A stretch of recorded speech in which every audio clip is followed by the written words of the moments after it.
Hi வணக்கம், welcome to 2-in-1 சமையல். இன்றைக்கி நம்ம பார்க்க போகிற டிஷ் கோபி 65.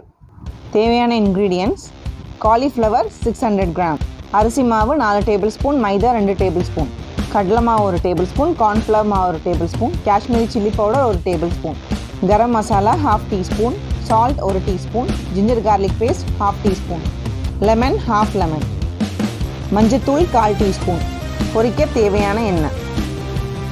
ஒரு பாத்திரத்தில் கொஞ்சம் தண்ணி எடுத்து நல்லா சுட வச்சுக்கோங்க. கொதிக்கிற தண்ணியில் கொஞ்சம் மஞ்சள்தூள் போடுங்க.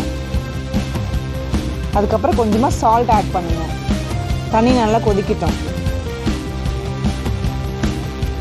காலிஃப்ளவர் நல்லா சின்னமாக நல்லா நீல பீஸை நறுக்கி வச்சுக்கோங்க. நல்லா கொதிச்சதுக்கப்புறம் கட் பண்ணி வச்சுக்க காலிஃப்ளவர்ஸை தண்ணிக்குள்ளே முக்கிடுங்க. 2-3 நிமிஷம் காலிஃப்ளவர் அந்த தண்ணிக்குள்ளே இருக்கட்டும். அதுக்கப்புறம் நம்ம ஸ்ட்ரெயின் பண்ணிக்கலாம்.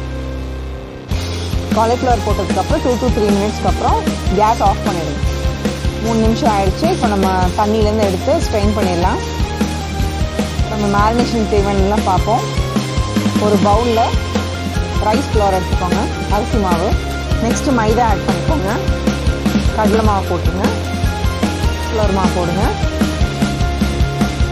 காஷ்மீரி சில்லி பவுடர் போடுங்க, கரம் மசாலா பவுடர் போடுறேன், தேவையான சால்ட் ஆட் பண்ணிக்கோங்க, ஜிஞ்சர் கார்லிக் பேஸ்ட் போடுங்க, 1/2 லெமன் ஜூஸ் அப்படியே அதோட ஆட் பண்ணிக்கோங்க.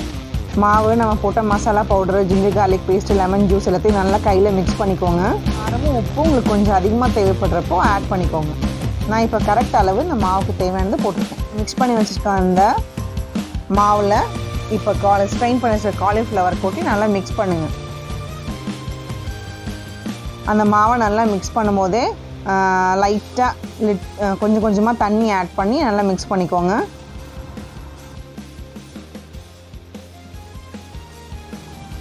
மாவு நல்லா மிக்ஸ் பண்ணியாச்சு. இப்போ 1 டேபிள் ஸ்பூன் சூடான ஆயில் அதில் ஊற்றிக்கோங்க கிறிஸ்ப்னஸ்க்காக.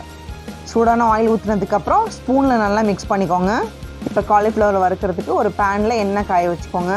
எண்ணெய் நல்லா காஞ்சிருச்சு. இப்போது ஒரு 10-12 பீஸ் காலிஃப்ளவர் எண்ணெய்க்குள்ளே போட்டு நல்லா டீப் ஃப்ரை பண்ணி எடுங்க.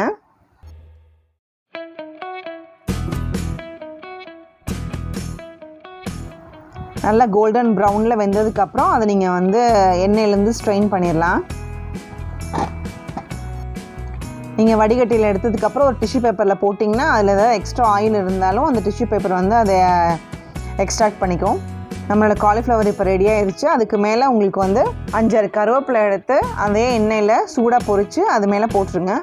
லெமன் பிடிக்கிறவங்களுக்கு லெமன் புழிஞ்சு அது மேலே சாப்பிட்லாம். எல்லாருக்கும் பிடிச்ச சூடான சுவையான கோபி 65 ரெடி. இது குழந்தைங்களுக்கு ரொம்ப பிடிக்கும். மறக்காமல் வீட்டில் ட்ரை பண்ணி பாருங்கள். இது வரைக்கும் நம்ம சேனலை சப்ஸ்கிரைப் பண்ணாதவங்க சப்ஸ்கிரைப் பண்ணிடுங்க. இந்த வீடியோ உங்களுக்கு பிடிச்சிருந்தா லைக் பண்ணுங்கள், ஷேர் பண்ணுங்கள், மறக்காமல் பெல் ஐக்கான் ப்ரெஸ் பண்ணுங்கள். தேங்க்யூ.